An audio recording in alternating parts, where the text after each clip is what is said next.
Tomatoes are very plentiful in the garden this time of the year, so we are making green tomato fritters. Never heard of them. We will after we visit with Janine Washle from Cloverfields Farm and Kitchen. Good morning to you. Good morning. Well, you've green heard of tomato fritters? Yes, you've heard of fried green tomatoes. Right. Right. And I thought, what if I turned it into a fritter? And fritters are a southern staple. There are corn fritters, crab fritters, apple fritters. I sound like Forrest Gump telling you all the different fritters. Anything fried is great, Janine. Hey, yeah. And fritter batter holds together lots of vegetables. That's where it differs from pancakes. Pancakes are about the batter. Right. And you might sprinkle some chocolate chips or blueberries on them. But fritter batter is intended to hold together a lot of vegetables. In this case, our green tomatoes. All right, so why don't you put it together for me? Okay, we've got all-purpose flour with a little bit of salt. All of it in there? Uh-huh. Okay, and that's about 2 cups of flour. And then you've got corn flour, and you find that in the Hispanic section at Kroger. Okay. Corn flour. Can I substitute cornmeal? Actually, you're adding cornmeal. You could just add more flour. I jumped the gun on you, Janine. All right, I'm and sorry. so that's some Weisenberger white corn flour. And then we have to add our liquids. In this case, we'll add some ale-8, a half a cup of ale-8. I'll crack the egg for you, so just go ahead and add that. And then see how it foams up? That's what makes the fritter batter nice and light. And then just take your whisk and whisk that up.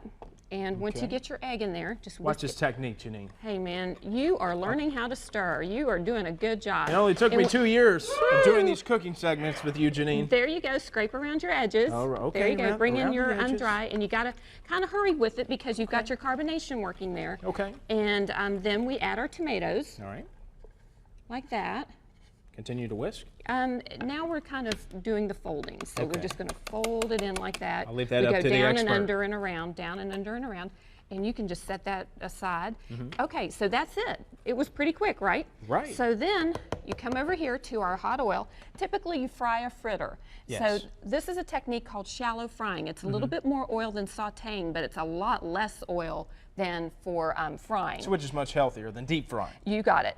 Okay. And so you just take a little bit and you'll see how they puff up. So you just take a little bit like that and it makes a whole platter of fritters right there. Let me give this a run, Janine. There you go. See how easy it is? Just drop a little bit in there. Whoa, whoa. Sorry about that. That's okay. And you make it look there you so go. easy. Just on the tip of the spoon. There you go. That looks like a good one right there, Janine. That is a good one. And you don't want to crowd them because you want them to shallow fry, not steam. So you're doing a great job there. Okay. And then we're going to serve these with some cocktail sauce, brown mustard, lemon juice, horseradish, and a little bit of garlic. So you've got a spicy dipping sauce there. And when you've got a well-seasoned cast iron skillet like this, watch this, Sterling. They don't stick. And you can scoot them around. Okay, there you go. And then you end up with these delicious fritters. You can serve them on a fresh tomato salad as a side maybe to the no-cook marinara, or as an appetizer with your dipping sauce. Briefly tell me what else you brought. That is a green tomato pie. Some people call it a mock apple pie. I personally think it does not taste like apples, but it tastes like a very delicious pie. Has cinnamon sugar, green tomatoes, and a little bit of apple cider vinegar in it. And then this is an orange green tomato marmalade. Ooh, sounds good. If you want the recipe, just log on to our website, WDRB.com. That's where you will find more information on Cloverfields Farm and Kitchen and Janine Washle. You will find her email address there. You can email her. She will in turn send you these recipes. You know, Janine, I might have to try this myself. You might have to try it. Wow, my family members. It's very thrifty. Wouldn't they be wowed with your thriftiness? Absolutely. And tastiness, too. They'd be too. skeptical at first, I'm going to be honest with you. I'd tell them, don't worry, I've been cooking with Janine. There you go. We'll be all right.